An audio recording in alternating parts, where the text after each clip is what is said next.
오늘 아침 우리에게 주시는 하나님 말씀은 예레미야 15장 1절로 9절까지의 말씀입니다.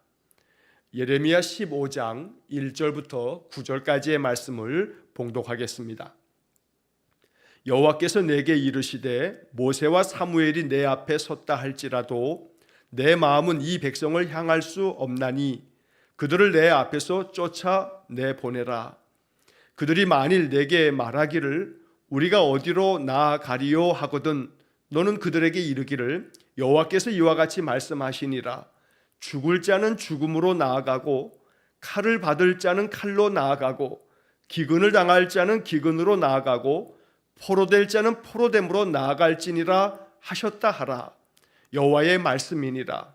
내가 그들을 네 가지로 벌하리니 곧 죽이는 칼과 찢는 개와 삼켜 멸하는 공중의 새와 땅의 짐승으로 할 것이며 유다 왕 히스기야의 아들 므낫세가 예루살렘에 행한 것으로 말미암아 내가 그들을 세계 여러 민족 가운데에 흩으리라. 예루살렘아 너를 불쌍히 여길 자 누구며 너를 위해 울 자 누구며 돌이켜 내 평안을 물을 자 누구냐. 여호와께서 이르시되 내가 나를 버렸고 내게서 물러갔으므로 내게로 내 손을 펴서 너를 멸하였노니 이는 내가 뜻을 돌이키기에 지쳤음이로다. 내가 그들을 그 땅의 여러 성문에서 키로 까불러 그 자식을 끊어서 내 백성을 멸하였나니 이는 그들이 자기들의 길에서 돌이키지 아니하였음이라. 그들의 과부가 내 앞에 바다 모래보다 더 많아졌느니라. 내가 대낮에 파멸시킬 자를 그들에게로 데려다가 그들과 청년들의 어미를 쳐서 놀람과 두려움을 그들에게 갑자기 닥치게 하였으며 일곱을 낳은 여인에게는 세약하여 기절하게 하며 아직도 대낮에 그의 해가 떨어져서 그에게 수치와 근심을 당하게 하였느니라. 그 남은 자는 그들의 대적의 칼에 붙이리라. 여호와의 말씀이니라. 아멘. 자, 오늘과 내일 이틀 동안에는 예레미야 15장의 말씀을 우리가 묵상하게 됩니다. 특별히 오늘 이 예레미야 15장 1절부터 9절까지의 말씀은 우리가 앞에 14장에서 이어지는 내용들입니다. 14장에서 예레미야는 하나님 앞에 간절한 마음으로 중보하며 기도합니다. 하나님은 그 예레미야의 기도에 대해서 그 기도 하나하나를 하나님께서 답변해 주시는데 예레미야의 기도를 예레미야가 바라고 원하는 대로 하나님 우리를 패하지 마십시오. 또 우리를 버리지 마십시오. 미워하지 마십시오.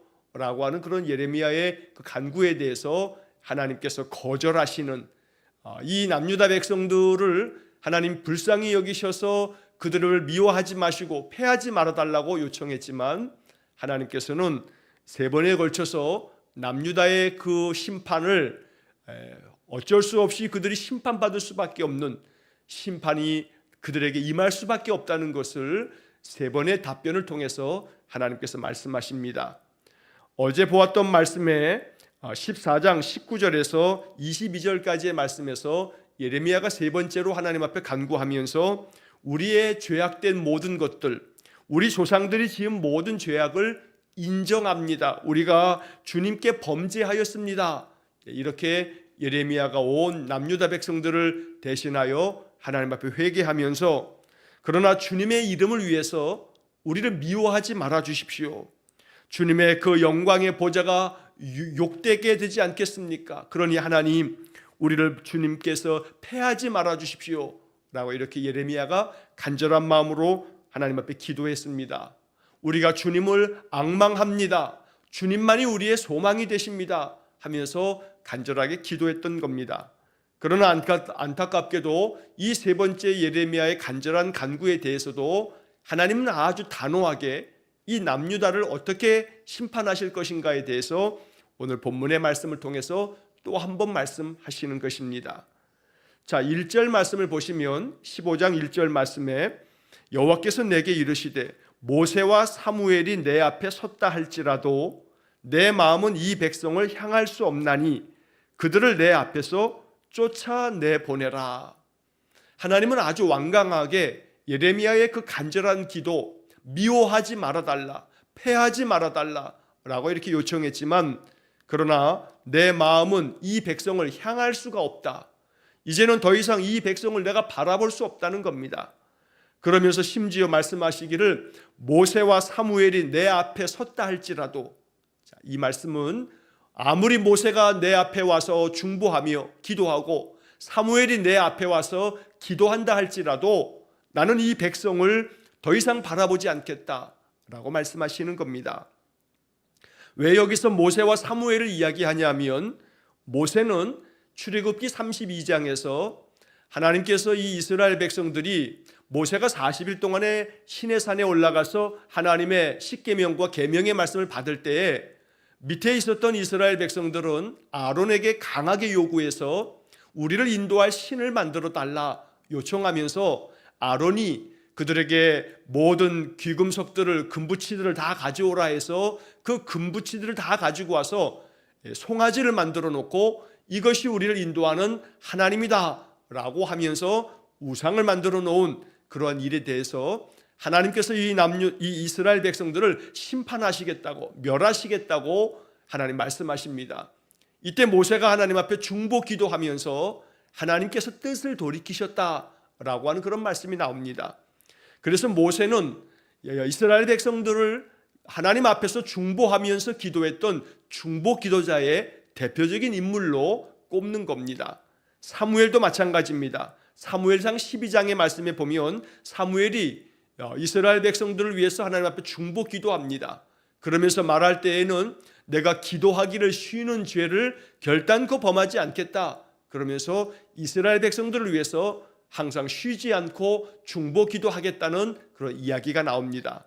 그런데 하나님께서는 오늘 이 1절 말씀에서 모세와 사무엘이 아무리 내 앞에 와서 이 남유다 백성을 위해서 중보하며 기도한다 할지라도 내 마음은 이 백성을 향할 수가 없다. 그러니 내 앞에서 저들을 다 쫓아내버려라 라고 하나님께서 말씀하시는 겁니다. 이게 예레미야의 그 세 번째 기도에 대한 하나님의 답변입니다. 미워하지 말아달라고, 패하지 말아달라고, 우리가 앙망하는 것은 여호와 한 분이시라고 예레미야가 간절하게 이야기했지만, 그러나 하나님께서는 아무리 모세와 사무엘이 내 앞에 찾아와서 중보해도 나는 이 백성을 이제 더 이상 바라보지 않겠다고 하시며 내쫓으라고 말씀하신 것입니다. 자, 그리고 2절 말씀에 보면 그들이 만일 내게 말하기를 우리가 어디로 나아가리요 하거든 너는 그들에게 이르기를 여호와께서 이와 같이 말씀하시니라. 죽을 자는 죽음으로 나아가고 칼을 받을 자는 칼로 나아가고 기근을 당할 자는 기근으로 나아가고 포로될 자는 포로됨으로 나아갈지니라. 이렇게 말씀하라고 하나님께서 예레미야에게 알려주십니다. 하나님께서 이 남유다 백성들을 쫓아내버리라고 말씀하시는 이 답변에 대해서 하나님은 예레미야에게 이렇게 남유다 백성들이 너한테 말하기를 그러면 우리가 어디로 갑니까? 우리가 하나님께로 나아가야겠는데 우리가 그러면 어디로 가야겠습니까? 라고 그들이 말해봐야 아무 소용없으니 그때는 네가 그들에게 이렇게 말해라. 죽을 자는 죽음으로 나아가라. 결국 남유다 백성이 갈 곳은 죽음, 그 죽음의 자리밖에 없다고 단호하게 말씀하는 겁니다. 칼을 받을 자는 칼로 나아가고 죽을 자는 죽을 것이고 또 칼을 맞아 부상을 당하거나 중상을 입거나 심지어 그래서 죽는 자들은 그냥 칼로 나아가 죽임당할 것이고 기근을 당할 자는 기근으로 나아가 기근을 당하면서 그들이 큰 재난 가운데 고통하며 신음할 것이고 포로될 자는 다 포로되어 잡혀갈 거다. 너희들이 갈 곳은 바로 이렇게 파멸밖에 없다라고 말해라. 이것이 여호와의 말씀이라고 전해라 라고 하나님께서 예레미야 선지자에게 알려주신 것입니다. 또 3절의 말씀에서는 하나님께서는 더 혹독하게 4가지로 내가 이 남유다 백성들을 벌하겠다라고 말씀하십니다. 내가 그들을 4가지로 벌하리니 곧 죽이는 칼과 찢는 개와 삼켜 멸하는 공중의 새와 땅의 짐승으로 할 것이며. 자, 이 개역개정 성경보다는 세번역 성경으로 이 3절 말씀을 읽으면 더 실감나게 하나님의 말씀을 우리가 들을 수 있습니다. 세번역 성경은 이렇게 번역되어 있습니다. 칼에 맞아 죽게 하며 개가 그들을 뜯어먹게 하며 공중의 새가 그들의 시체를 쪼아 먹게 하며 들짐승이 그들을 먹어 치우게 할 것이다. 이게 하나님께서 남유다 백성들에게 내리실 4가지 벌이라고 말씀한 것입니다. 첫 번째 벌은 칼에 맞아 죽게 하겠다. 두 번째 벌은 개가 그들을 뜯어먹게 하겠다. 칼에 맞아 죽은 자들의 시체가 그저 들판의 길가에 다 그냥 산더미처럼 쌓여 있으면 그러면 개들이 와서 그 죽은 시체를 뜯어먹게 하겠다고 말씀하십니다. 참혹한 장면입니다. 그렇게 해서 개들이 사람들의 그 시체들을 뜯어먹고 나면 그리고 난 나머지 그런 것들은 공중의 새가 와서 그 시체를 쪼아먹게 하겠다. 그리고 난 다음에는 또다시 들짐승이 그들을 먹어 치우게 하겠다. 그래서 완전히 정말로 그 시체들이 아무것도 남지 않도록 그렇게 하나님께서 남유다 백성들을 완전히 진멸하시겠다고 말씀하신 것입니다. 이 3절의 말씀에 4가지로 벌하겠다는 이 말씀 너무나 참혹한 그런 모습입니다. 그렇게 하나님께서 남유다 백성들을 엄하게 심판하시겠다는 것으로 그들을 경고하고 있는 겁니다. 아직 이러한 일이 벌어지지 않았습니다. 예언의 말씀입니다. 하나님께로 돌아오지 아니하면 이렇게 될 것이라고 말씀한 것입니다. 그러나 그럼에도 불구하고 이런 말들이 남유다 백성들의 귀에 들리지 않습니다. 오히려 그들은 계속해서 하나님께서 우리를 돌보아 주신다. 하나님께서 우리와 함께 계신다. 하나님이 절대로 기근이나 그러한 재앙을 우리에게 허락하시지 않는다.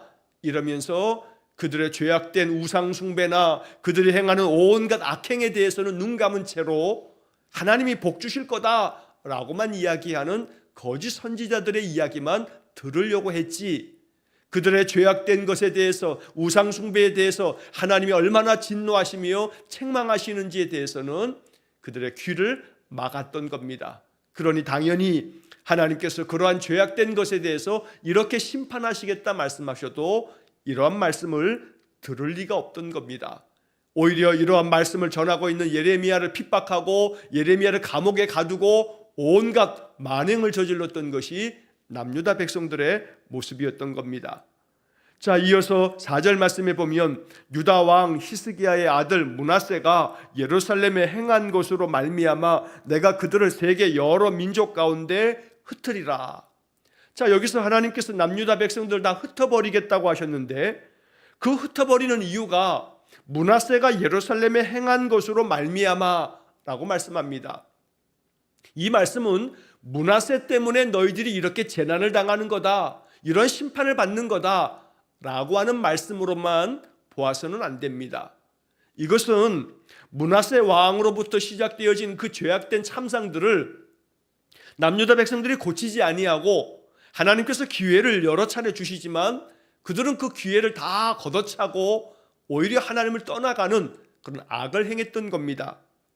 그러니까 므낫세의 그 죄악 때문에 그 후손들이 이렇게 심판을 당하는 게 아니라 므낫세의 그 죄악된 것들을 계속 이어받으면서 그것을 끊어버리지 못하는 이 남유다의 죄악 때문에 하나님의 심판이 이르게 되는 겁니다.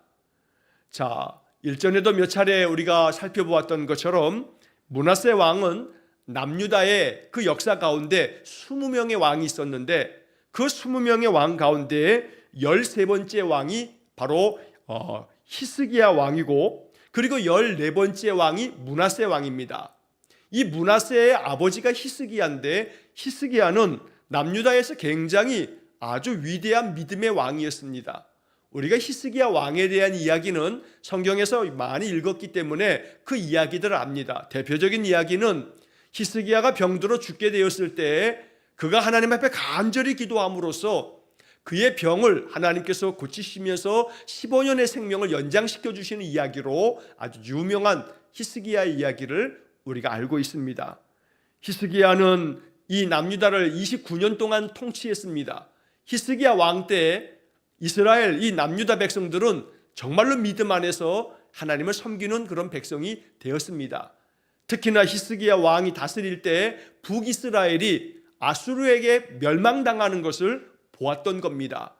그러니까 히스기야 왕은 북이스라엘이 멸망하는 모습을 바라보면서 남유다 백성들을 더욱더 믿음 안에서 온전하게 세웠던 겁니다. 그러나 29년 동안에 히스기야가 잘 믿음 안에서 통치하고 난 다음에, 히스기야가 죽고 난 다음에 그의 아들 므낫세가 자그만치 55년 동안을 남유다를 다스리면서 그 아버지 히스기야의 믿음을 계승하지 못하고 므낫세 왕 때에 남유다는 가장 죄악된 모습으로 타락하였던 겁니다. 심지어 성경에서는 이 므낫세 왕은 자기의 그 자식들까지도, 자기의 아들들까지도 이방의 우상들에게 제물로 바치는 그런 인신제사라고 하는, 사람의 몸을 불태워 죽이면서 우상에게 바치는 그러한 죄악까지 범했던 왕이 바로 므낫세 왕이었던 겁니다. 자, 이렇게 해서 남유다의 14번째 왕이 므낫세 왕인데, 이 므낫세가 55년 동안에 이 남유다를 얼마나 죄악되게 만들었는지, 예루살렘 성전에서는 온갖 우상들을 갖다 놓고 거기서 우상들에게 제물을 바치고, 그러면서 남유다는 점점 더 타락했고, 이 므낫세가 죽고 난 다음에 그의 아들 아몬이 2년 동안 왕이 되지만, 그러나 그의 악함 때문에 신하들의 반역에 의해서 아몬이 죽고 난 다음에 그 다음에 16번째 왕이 된 것이 요시야 왕입니다. 그 요시야 왕이야말로 성전에서 율법책을 발견하면서 이스라엘 백성들, 이 남유다 백성들에게 종교 개혁을 단행한 왕이 요시야 왕이었던 겁니다. 하나님께서는 그렇게 이 요시야 왕이 다스릴 때에 예레미야 선지자가 끊임없이 요시야 왕에게 하나님의 말씀을 늘 전함으로 인해서 요시야 왕은 더 믿음 안에서 이 남유다를 이끌어 갔던 겁니다. 그러나 안타깝게도 요시야 왕이 죽고 난 다음에 남유다 백성들은 다시금 그 예전에 므낫세 왕 때의 그 악함을 다시금 반복하면서 죄를 범하게 되었던 겁니다.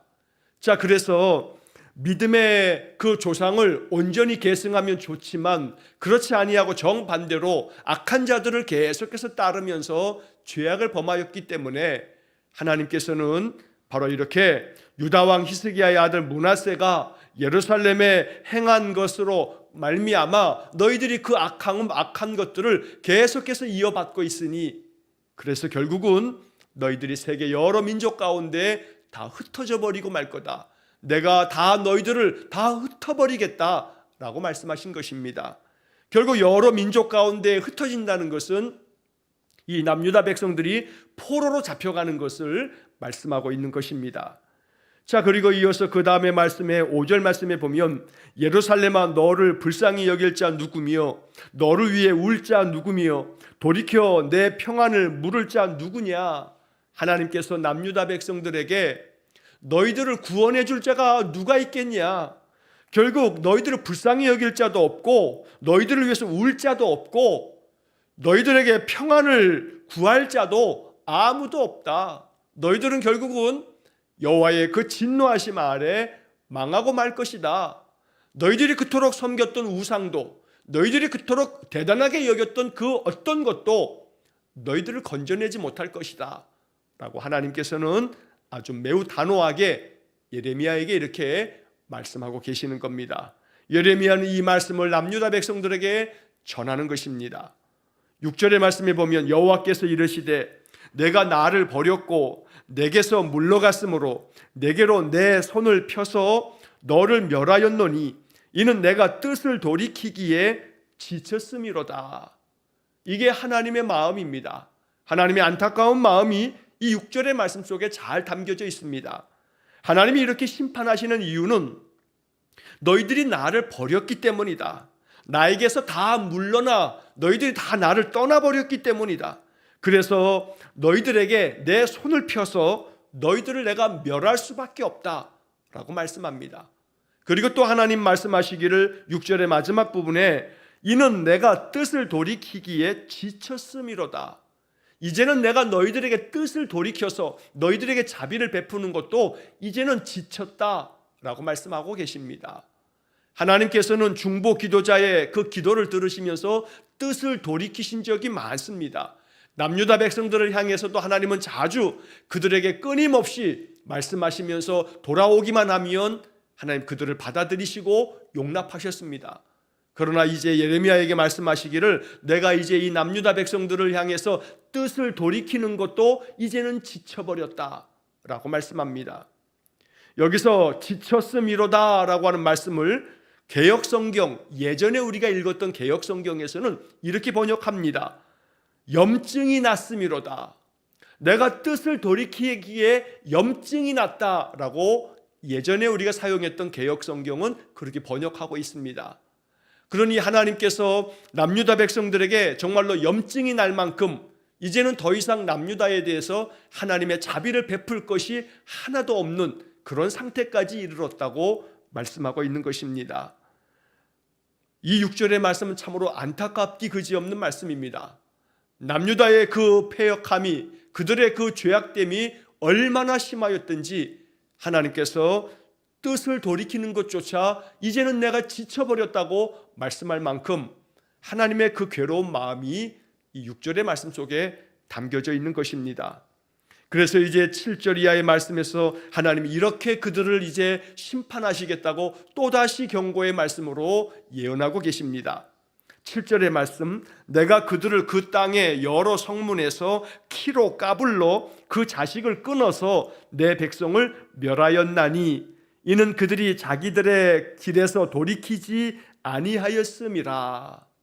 자기들의 그 악한 길에서 돌이키지 않았기 때문에 내가 저 백성들을 그들의 성문에서 키로 까불러서 그들의 자식을 다 끊어버리고 내 백성을 멸해버리겠다 말씀하십니다.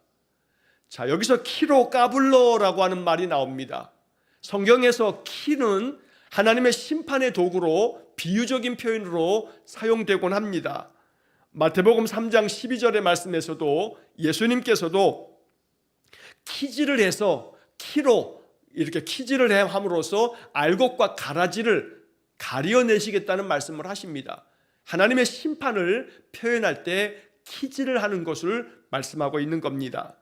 지금이야 뭐 농사를 지으면서 이렇게 이 키질하는 것을 거의 볼 수가 없습니다만 옛날만 하더라도 키질하는 것들이 익숙한 생활의 모습이었는데 이렇게 알곡과 쭉정이들을 가려내는 도구로서 키로 이 남유다 백성을 다 까불러서 하나님 안에서 은혜 얻을 자들을 남겨두겠지만 그러나 거의 모든 이들이 결국 심판받을 수밖에 없어서 그래서 그 자식을 끊어버려서 이 백성들을 다 멸해버리시겠다고 말씀하십니다.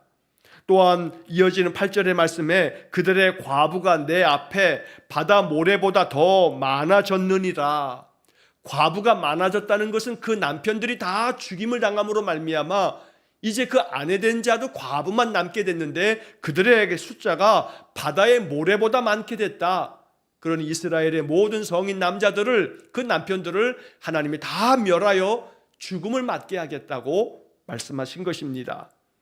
또 이어서 내가 대낮에 파멸시킬 자를 그들에게로 데려다가 그들과 청년들의 어미를 쳐서 놀람과 두려움을 그들에게 갑자기 닥치게 하였으며. 자, 여기서 대낮에 파멸시킬 자를 그들에게 데려다가, 여기서 파멸시킬 자라고 하는 것은 바벨론의 군대를 말하는 것입니다. 그 전쟁터에서 모든 남자들은 죽임을 당할 것이고 그래서 과부들이 바다의 모래처럼 많아질 것이고 또 대낮에 이 바벨론의 군대가 계속해서 쳐들어와서 결국 그들의 젊은 자녀들뿐만 아니라 또 그 어미들까지 이제 그 과부된 그들까지도 하나님께서 그 다 쳐서 결국 그들도 놀람과 두려움에 빠지도록 그렇게 만드시겠다 말씀하고 계십니다. 하나님의 심판이 이렇게 임할 것을 말씀하시면서 8절 마지막 부분에서는 이렇게 말씀합니다. 그들에게 갑자기 닥치게 하였으며, 갑자기 닥치게 하셨다. 갑작스럽게 하나님의 심판은 마치 도적같이 갑자기 그 심판이 대낮에 임함으로 그들이 죽임을 당할 것이라 라고 말씀한 것입니다. 이러한 것들이 그 악한 세상에 대한 하나님의 심판이라고 하나님 경고의 말씀으로 말씀하고 계시는 것입니다. 오늘 우리가 이 8절의 말씀을 읽으면서 성경의 이 구절들을 오늘 우리의 삶의 모습들과 그대로 직접적으로 연결하는 것이 항상 좋은 성경 해석 방법은 되지 않을 수 있겠습니다만, 그러나 간혹 성경의 말씀들의 이 문장 하나하나들을 가만히 생각해 보면 오늘 우리 시대를 바라보면서 이 시대의 모습이 안타깝게도 이렇게 남유다가 겪고 있는 이러한 모습들과 크게 다르지 않다라고 하는 그런 마음으로 두렵게 이 말씀을 봐야 할 때가 있습니다. 여기 8절의 말씀에서 내가 대낮에 파멸시킬 자를 그들에게로 데려다가 라고 말씀하고 있습니다. 바벨론 군대를 통해서 남유다 백성들을 파멸시키겠다는 말씀이기도 합니다. 그래서 그들의 청년들의 어미를 치겠다고도 말씀합니다. 오늘 이 말씀을 가만히 읽다 보면 요 며칠 사이로 이 한 달 동안에 우리는 길에서 그냥 서울에서 수도권에서 대낮에 사람들이 흉기를 들고 사람을 찔러서 무참히 사람들을 해하고 상처 입히고 그래서 결국 사람이 죽기도 하는 이런 참혹한 사건들을 보고 있습니다. 대낮에 벌어지는 이러한 일들 때문에 사람들의 마음에 놀람과 두려움 가운데 빠져 있는 것이 지금 우리가 겪고 있는 우리 사회의 모습입니다. 그만큼 세상에 사람들의 마음이 거칠어지고 험해지고 얼마나 악해져 가고 있는지 모릅니다. 그런 모습을 뉴스로 보면서 사람들이 모방범죄를 하듯이 사람들이 글을 올려서 어느 역에서 나도 저렇게 하겠다라고 하는 어리석기 짝이 없는 흉악한 마음을 가지고 있는 사람들의 이야기를 우리가 뉴스를 통해서 매일 보고 있는 겁니다. 세상이 점점 더 악해져 가고 있습니다. 세상이 점점 더 험악한 이런 모습 속에 빠져가는 것을 바라볼 때 정말로 이 세상이 2600여 년 전의 남유다의 모습과 과연 무엇이 다를 수 있을까라는 생각을 하게 되는 것입니다.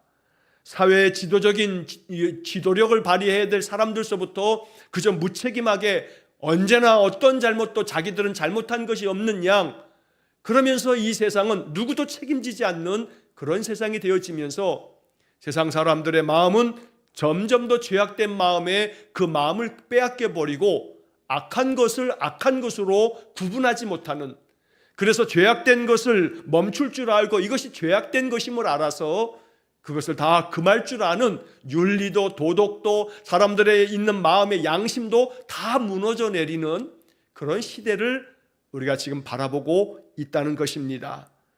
이것이 그저 가만히 두면 좋아지는 법은 없습니다. 가만히 두면 더 안 좋아질 수밖에 없는 게 인간의 죄성입니다. 이대로 그냥 내버려 두면 점점 더 악해질 뿐입니다. 그러므로 오늘 우리가 이 시대를 바라보면서 예레미야서를 읽으면서 우리가 정말로 하나님 앞에 얼마나 간절한 마음으로 중보하며 기도해야 할지를 이 선지서의 말씀들이 우리에게 말씀하는 것입니다. 나에게 일어난 일이 아니니까, 내 가족에게 일어난 일이 아니니까 관계없다라고 하는 그런 마음이 되어진다면 역시 그러한 것들이 갑자기 누구에게, 아니 내 가까이 있는 사람에게 갑자기 닥칠 수 있는 일임을 우리가 잊지 말아야 된다는 겁니다. 그러니 이 죄악된 세상을 멈추려면, 죄가 멈춰지지 않으면 이 모든 악한 것들이 끊임없이 계속해서 더 흉악한 모습으로 나타나게 될 것입니다. 그래서 우리는 이 선지서의 말씀들이 정말로 무겁게 또 두렵고 떨리는 마음으로 이 말씀들을 받아야 되는 것입니다. 9절의 말씀은 하나님께서 이렇게 말씀하십니다. 7을 낳은 여인에게는 쇠약하여 기절하게 하며 아직도 대낮에 그의 해가 떨어져서 그에게 수치와 근심을 당하게 하였느니라. 자, 여기서 말씀하고 있는 7을 낳은 여인에게 쇠약하여 기절하게 한다라고 하는 말씀은 이 7을 낳은, 자녀를 7이나 낳은 그 여인이 쇠약해져 가지고 기절하게 된다. 개역개정 성경은 여기서 쇠약하여 기절하게 되는 것이 이 7을 낳은 여인의 모습으로 이제 묘사하는데, 사실은 이제 거기에 쉬운 성경과 세번역 성경을 이렇게 번역을 합니다. 쉬운 성경을 보면 자녀를 모두 잃고 힘이 빠져 기절할 것이다. 그러니까 이 맥락 속에서 9절의 말씀은 7을 낳은 여인이 있는데 그 7을 낳은 여인에게 그 7 자녀가 다 죽임을 당함으로 말미암아 이 어머니가 정말로 기절할 만큼 힘이 다 빠져서 그 모든 것들을 다 놓아야 할 만큼의 절망적인 상태를 말하는 것입니다. 아직도 대낮에 그의 해가 떨어져서라는 것은 지금도 한참 대낮인데도 불구하고 마치 해가 떨어진 것처럼 이 여인의 마음에 7 자녀가 갑자기 다 죽임을 당했으니 그 절망적인 마음을 대낮에 해가 떨어진다라고 하는 표현으로 말씀한 것입니다. 그래서 그에게 수치와 근심을 당하게 하였다라는 것은 결국 이 여인이 큰 근심에 빠지고 절망에 빠지고 그 마음 가운데 큰 고통을 겪게 되어지는 것을 이렇게 말씀하고 있습니다. 그리고 또 그 남은 자는 그들의 대적의 칼에 붙이리라. 이런 많은 절망적인 상태 속에서도 그래도 아직도 살아있는 자들은 그들의 대적, 바로 바벨론의 칼에 의해서 그들이 죽임을 당하거나 포로로 잡혀가게 될 것이다 라고 말씀하고 있습니다. 이것이 여호와의 말씀이라고 이제 9절의 마지막 말씀이 맞춰지게 됩니다. 하나님께서 이 예레미야 15장 1절로 9절까지의 말씀을 통해서 예레미야의 중보 기도의 3번째 기도에 대한 하나님의 답변이 이렇게 진행된 것입니다. 그만큼 하나님께서는 남유다 백성들을 향해서 뜻을 돌이키는 것도 지쳐 있을 만큼 남유다는 하나님의 말씀을 듣지 아니하고 하나님에게서 떠나가며 하나님 앞에서 그들은 더 큰 죄악된 것을 행하였던 것입니다. 그러면 결국 그런 모든 것들이 부메랑이 되어서 남유다 백성들의 그 삶이 더욱더 큰 참상을 겪는 그러한 말씀을 예언하고 계시는 것입니다. 오늘 이 말씀들을 뼈아픈 마음으로 우리가 읽어보면서 예레미야의 심정을 가지고 오늘 우리가 사는 이 시대를 바라보고 이 나라를 향해서 우리 마음 깊이 믿음의 사람들이 더욱더 간절함으로 기도할 수 있어야겠습니다. 이러한 말씀을 읽게 하시는 까닭은 그 2600여 년 전에 남유다만 바라보지 말고 너희들이 살고 있는 이 시대, 이 대한민국을 바라보라고 하나님은 선지서를 통해서 지금 오늘 우리 믿음의 사람들에게 말씀하고 있는 것입니다. 남유다 사람들이 이렇게 되었노라고 역사 이야기, 옛날 이야기 바라보듯이 바라보지 말고 이 이야기는 현재 대한민국의 이야기라고 이 말씀을 현재 나의 이야기로 읽으라는 것입니다. 그렇게 바라볼 때 우리 사회도 얼마나 불의하고 또 죄악된 것이 가득한 그런 세상인지 모릅니다. 사회 지도층에서부터 시작해서 온 국민들에 이르기까지 누구나 할 것 없이 이 죄악된 마음을 끊지 아니하면 하나님의 이 남유다를 향한 심판은 우리가 당해야 할 그런 모습으로 점점 더 다가오게 될 것입니다. 아픈 마음으로 예레미야와 같이 슬픈 마음으로 하나님 앞에 날마다 기도할 때마다 나 한 사람 그저 편안하고 내 가족들 아무 일 없으면 그만이다 라고 하는 작은 그 얄팍한 생각을 버려야 되겠습니다. 그리고 정말로 이 시대의 아픔을 볼 때마다 하나님의 마음으로 예레미야의 심정으로 이 아픈 세상을 향해서 간절함으로 기도하는 그런 믿음의 사람, 중보의 사람이 될 수 있기를 주의 이름으로 간절히 축원합니다. 기도하겠습니다. 자비로우신 아버지 하나님, 남유다가 하나님을 버리고 하나님에게서 떠나가며 하나님의 말씀을 듣기를 거역함으로 말미암아 하나님의 심판의 예언이 계속해서 예레미야 선지자 입을 통해서 전해지지만 결코 하나님의 말씀을 듣지 아니하는 남유다의 이 완악한 마음이 오늘 우리가 살고 있는 이 시대의 마음인 듯하여 참으로 두렵고 떨리는 마음으로 주님 앞에 기도합니다. 주여 이 땅을 불쌍히 여겨 주옵소서. 하나님 이 땅에 하나님의 자비를 베풀어 주시고 믿음의 사람들로부터 우리의 마음이 개혁되고 우리의 마음에 새 마음을 부어주셔서 우리로 하여금 이 세상을 향하여 중보하며 기도하고 세상에 선한 영향력을 미치는 성도들, 신자들 되어지도록 하나님 인도하여 주옵소서. 교회가 교회의 사명을 온전히 감당함을 통해서 세상의 모든 죄악된 것들이 하나님 앞에 새로워지고 바르게 세워지는 은혜를 내려 주옵소서. 오늘도 선지서의 말씀을 깊이 마음에 묵상하면서 우리 믿음의 사람들의 마음에 어찌해야 할 바를 알게 하셔서 하나님 앞에 통회하는 마음으로 기도하는 저희들 되게 해 주옵소서.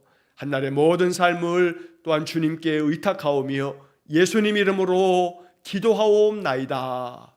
아멘. 우리 구주 예수 그리스도의 은혜와 하나님 아버지의 극진하신 사랑과 성령의 교통하심이 예레미야 선지자가 주신 말씀은 오늘 우리 시대에 필요한 말씀인 줄 알아 이 말씀 마음 깊이 묵상하며 하나님 떠나 망령되이 죄악된 것에 빠져있는 이 시대를 향해 중보의 기도로 더 깊이 하나님 앞에 탄식하며 기도하기를 소원하는 머리 숙인 귀한 성도들 위해와 저들 가정과 온 가족들 위해 날로 날로 죄악된 가운데 있는 이 나라 이 백성 이 땅을 위해 영원토록 함께 하시길 축원하옵나이다.